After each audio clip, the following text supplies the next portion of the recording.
사토시 나카모토는 비트코인을 만든 사람이죠. 이 사람이 가진 비트코인이 약 100만 개 정도로 추정이 되고 있는데요. 근데 이 100만 개가 십수년 동안 단 한 번도 움직이지 않았습니다. 우리는 보통 이걸 가장 안전한 돈이라고 불렀죠. 근데 만약에 안 움직였던 그게 오히려 가장 위험한 폭탄이었다면 어떨까요? 그리고 왜 이런 말이 나오는지 차근차근 풀어드려 볼게요. 먼저 숫자만 보자면은 지금 비트코인 중에서 위험할 수 있다고 지목되는 물량들이 있죠. 그리고 그 수량이 약 690만 개, 비트코인 전체의 3분의 1쯤 됩니다. 지금까지 공개된 추정치를 우리 돈으로 바꿔봤을 때 대략 600조 원이 넘는 규모인데요. 물론 이게 코인 가격에 따라 가지고 출렁이는 추정치입니다. 그래도 절대로 작은 돈은 아니죠. 근데 여기서 자연스럽게 의문이 하나 생깁니다. 도대체 이 코인들이 왜 위험하다고 주장을 하는 걸까요? 그리고 여기서 딱 두 가지 단어만 알고 가시면 되는데 개인키랑 공개키입니다. 개인키 같은 경우는 내 지갑을 여는 진짜 열쇠고요. 절대 남한테 보여주면 안 되는 겁니다. 공개키는요. 그 열쇠랑 짝을 이루는 정보인데요. 이건 남들이 봐도 괜찮게 설계가 돼 있고 평소에 공개키만 봐서는 진짜 열쇠를 알아낼 수가 없습니다. 그리고 여기서 문제는 이 평소라는 말에 있습니다. 비트코인은 아주 초창기에 만들어진 것일수록 공개키가 처음부터 그대로 드러나 있는 경우가 많고요. 사토시의 코인이 딱 그런데요. 옛날 방식으로 만들어졌죠. 그러니까 공개키가 2009년 장부에 그대로 적혀 있습니다. 그러니까 사토시 코인이 안 움직인 게 안전해서가 아니었던 겁니다. 안 움직였어도 정보는 이미 노출되어 있는 상황이고요. 코인이 움직이지 않았다는 사실이 아니라 아직까지 강한 컴퓨터가 없다는 사실만이 그걸 지켜주고 있다라는 불편한 진실인 거죠. 그러면 또 이런 생각이 들죠. 아니 그렇게 노출되어 있으면 진작 털렸어야 되는 거 아니냐? 왜 지금까지 그렇게 멀쩡한 거냐? 그 정답은 의외로 간단한데요. 아직까지 그걸 풀어낼 만큼 강력한 컴퓨터가 없어서 그렇습니다. 공개키만 보고 진짜 열쇠를 거꾸로 계산해낸다? 이거는 지금 우리가 쓰는 컴퓨터로는 사실상 불가능에 가깝고 근데 딱 한 가지 이게 가능해질지도 모르는 기계가 바로 양자 컴퓨터죠. 양자 컴퓨터는 계산하는 방식 자체가 우리 컴퓨터랑 완전히 달라버려요. 어떤 종류의 문제는 말도 안 되게 빨리 풀어버립니다. 그리고 공개키에서 열쇠를 알아내는 문제가 하필 양자 컴퓨터가 제일 잘 푸는 종류의 문제라는 게 비트코인에는 상당한 위협으로 존재할 수밖에 없는데요. 그렇다면 핵심은 이거겠죠. 그 양자 컴퓨터 도대체 언제 나오는 거냐? 바로 이런 지점에서 올해 분위기가 확 바뀌었습니다. 올해 구글의 양자 연구팀이 논문을 하나 냈어요. 그리고 이게 조금 충격적이었습니다. 원래였다면 비트코인 암호를 깨려면 양자 컴퓨터 부품이 1천만 개가 넘게 필요하다고 봤었는데 구글팀이 그거를 무려 50만 개 미만으로 가능하다. 이렇게 다시 계산을 해냈다는 겁니다. 필요한 수량이 약 20배나 줄어들었다는 건데요. 이건 컴퓨터가 갑자기 좋아졌다는 얘기가 아닙니다.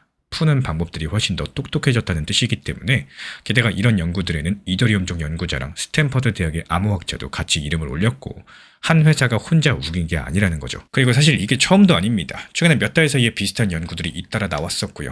그리고 그때마다 필요한 수량은 줄어드는 쪽으로만 움직여왔습니다. 더 이상적인 거는 구글이 던진 한마디였는데 구글팀은 논문에서 지금 당장 대비를 시작하는 게 가장 안전한 길이라고 굵게 강조를 남겼었고 기계를 직접적으로 만드는 사람들이 이런 말을 했다는 게 가장 큰 핵심입니다. 참고로 미국의 정부도 자기네 시스템을 2035년까지는 새 암호로 바꿔라 이렇게 시한을 정해놨고요. 구글 측에서는 자기 회사 기준을 2029년으로 앞당겨버렸습니다. 다만 여기서 오해는 하지 마셔야 돼요. 오늘 당장 비트코인이 털린다는 뜻은 절대 아닙니다. 지금 존재하는 양자 컴퓨터는 아직까지 한참 약하죠. 언제 그런 컴퓨터가 완성될지는 아무도 정확히 모릅니다. 여기서 핵심은 날짜가 아니라 점점 더 가까워지고 있다는 신호 그 자체인데요. 그리고 한 가지 더요. 노출된 코인은 공격자 입장에서 봤을 때 급할 것도 없습니다. 기계만 생기면 천천히 하나씩 작업하면 되거든요. 그럼 이쯤에서 당연한 질문이 나오겠죠. 아니 위험한 걸 알면 미리 고치면 되는 거 아니냐? 이 말은 쉬운데 비트코인한테 이게 진짜 어려운 문제입니다. 그리고 그 이유가 있어요. 비트코인은 주인이 없는 돈이죠. 누가 시켜서 한 번에 바꿀 수가 없습니다. 바꾸려면 채굴하는 사람, 프로그램 만드는 사람, 코인 가진 사람들 전부 다 똑같이 동의를 해야 되는데 근데 그거를 강제할 만한 중앙 권한이 아무도 없습니다. 이게 비트코인의 자랑이자 이 상황에선 약점이 된다는 건데요.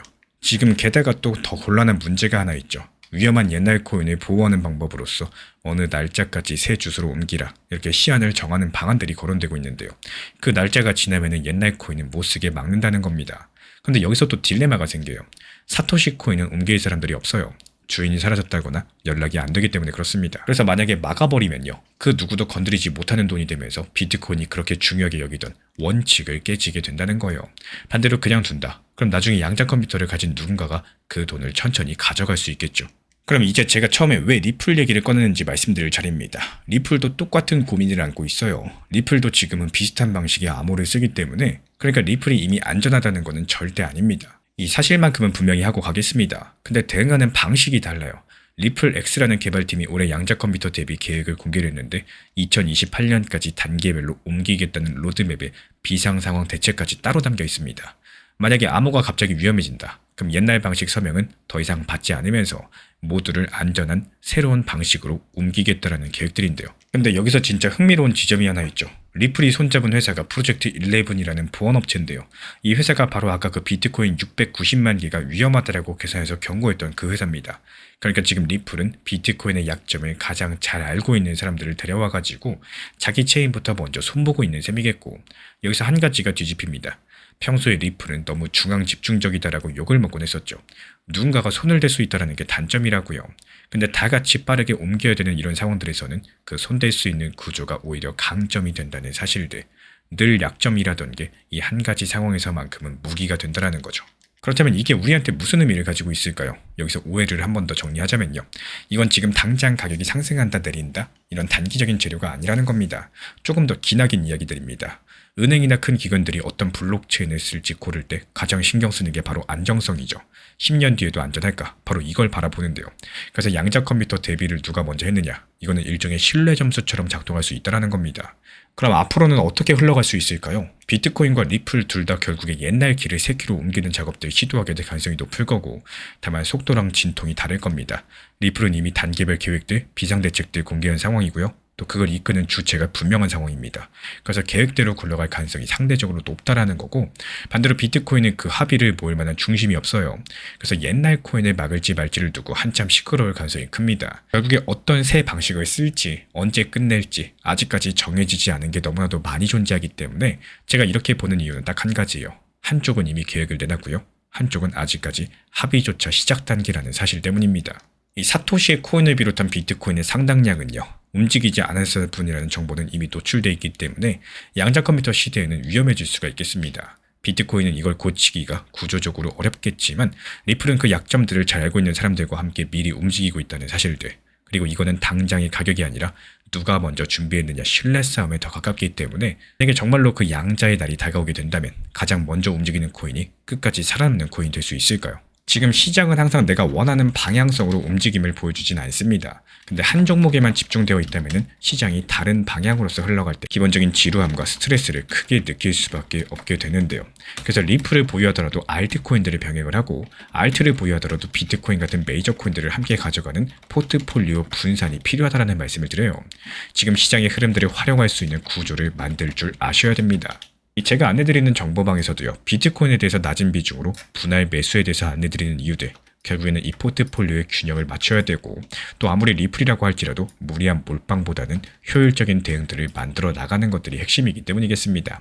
한 번쯤은 내가 너무 무리한 몰빵 투자를 하고 있는 게 아닌가, 이런 포트폴리오 점검의 시간들에 대해서 가져가 보셨으면 좋겠고요. 결국 이 포트폴리오는요, 수익을 늘리기 위한 수단이기도 하겠지만 무엇보다 시장에서 오랜 시간 살아남기 위한 이런 필수 전략이자 안전장치다, 이렇게 보시는 게 맞겠습니다. 리플 XRP 투자에 있어서 이제는 투트랙 전략이 반드시 필요해지고 있습니다. 무턱대고 몰빵하거나 반대로 또 손 놓고 기다리는 시대는 끝났어요. 첫 번째 트랙은 매달 분할 매수하시면서 시장이 빠지든 말든 일정 비중으로서 리플을 꾸준히 모아 나가시는 겁니다. 이거는 시간과 리스크를 분산할 수 있는 가장 효율적인 전략인 거고, 그리고 두 번째 트랙은 남은 현금 비중으로 알트코인 단타로서 굴려나갑니다. 수익이 나면은 그거를 다시 리플에 재투자하시면 되는 거고, 이게 바로 수익을 만드는 순환 매수 전략이 되실 거예요. 그런데 여기서 중요한 거는 단타 하실 때 조심하셔야 되는 거예요. 단타 매매 중독되면 끝장입니다. 이 매매 중독을 절대 조심하셔야 되는 거고, 예를 들어 가지고 시장이 과열인데도 지금 아니면 기회가 없다, 이런 조급한 생각에 RSI 지표가 이미 고점인데도 불안해서 또 들어가고 결국에 수익은커녕 손실만 쌓이게 되실 겁니다. 그래서 저희 채널 차원에서는 한 가지 원칙이 있습니다. 확률이 높은 날만 진입을 하세요. 그리고 시장 전체가 과매도 구간일 때, 비트코인 기준 RSI가 바닥을 찍을 때, 그때 알트코인 중에서 최근 거래량이 급등한 종목이 과매도의 경우 MACD, 볼린저 밴드, 이동평균선과 일목균형표 참고해서 신중하게 매수 진입 타점 들어갑니다. 그리고 그 외에는 아예 매매를 쉬는 날도 반드시 있어야지 진짜 단타인 거고, 그렇다면 이걸 어떻게 구별할 수 있는지 궁금하실 거예요. 여기서 챗 GPT가 등장을 합니다. 저희는 챗 GPT를 단순한 도구로 쓰지 않습니다. GPT한테 오늘 확률 높은 진입 타이밍이냐 이렇게 물어볼 수 있게 맞춤 프롬프트를 사용을 하는데요. 그리고 그 결과에 저의 실전 매매 노하우 30%를 덧붙여가지고 GPT 시그널을 보완합니다. 어떻게 하는지 궁금하신 분들 GPT 검색력과 활용 전략을 이용해가지고 이 두 가지를 한 방에 알려드리고 있습니다. 현재 보이시는 번호로서 리플 단타라고 문자 남겨주세요. 지금 이 영상 보신 분들에게만 오픈합니다. 그냥 GPT 쓰는 법이 아니라 투자로 연결되는 GPT 사용법 지금 바로 알려드리도록 하겠습니다.